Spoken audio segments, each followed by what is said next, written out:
Un livre, oui, c'est un témoignage de ma carrière. C'est un petit peu une façon de résumer ma carrière, de voir par où je suis passé pour arriver sur le circuit, avoir ces résultats-là.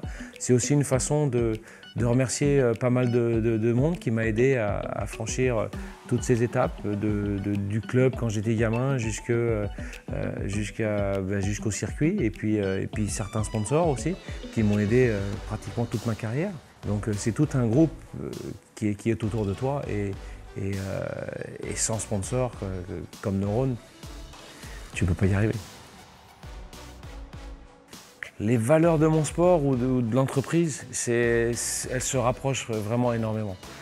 Déjà, pour réussir, il faut travailler énormément. Il n'y a pas de secret là-dessus. Pour être au haut niveau, quand j'étais gamin, ma mère de temps en temps m'arrêtait de m'entraîner à 3-4 heures du matin dans le garage de mes parents. J'avais mis un filet, je tapais des balles dedans.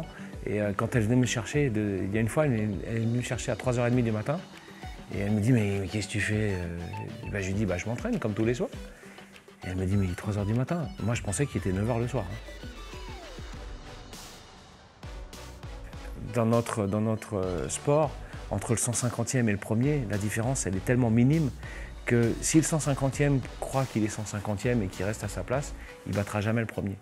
Par contre, quand tu commences à penser que tu es 150e et tu peux battre le premier, là tu commences à te rapprocher de lui et puis de temps en temps tu le bats. Et quand tu le bats, tu vois que toutes les années de travail derrière toi, elles portent leurs fruits. Et ça, je crois que c'est valable pour le gamin qui va à l'école, qui est en CP, le gars qui passe son bac, le gars qui vient d'avoir ses diplômes, le jeune recruté dans une société et puis peut être président aussi. Donc c'est vraiment des valeurs qui sont très très parallèles entre le monde du sport et de la société. Tu as toujours des rencontres très très importantes dans ta carrière. Tu apprends toujours des gens que tu rencontres. Ça, c'est vraiment le truc qui, moi, m'a aidé le plus. Quand tu vas voir les plus grands professeurs du monde, si tu restes devant lui et que tu ne lui poses pas une seule question, tu n'apprends rien de lui. Et donc la journée, elle peut être... Bien sûr que tu auras appris des choses, mais tu peux en apprendre 50 fois plus en lui posant des questions et puis en osant. Et moi, dans ma carrière, j'ai osé demander des choses à des très très grands champions. Il y a eu une discussion avec mon grand-père qui m'avait jamais aidé dans ma carrière et qui m'a dit un jour, mais tu sais, j'ai un petit peu d'argent de côté quand même. Ta saison, je pourrais en payer une partie. Et cette discussion-là, ce qui est drôle, c'est que j'ai jamais eu besoin de son argent.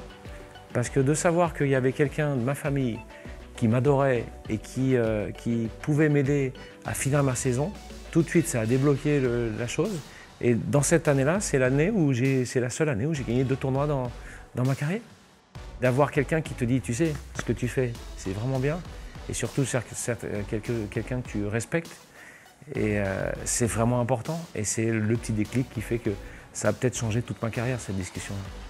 Mon parcours, moi, quand je me retourne sur ma carrière, quand je suis passé pro il y a 30 ans, je me suis dit, je pensais être au niveau du circuit. Et quand je vois le chemin que j'ai fait depuis 30 ans pour arriver à gagner des gros tournois ou la Ryder Cup, je me dis qu'il y a quand même une part de folie qui est assez importante.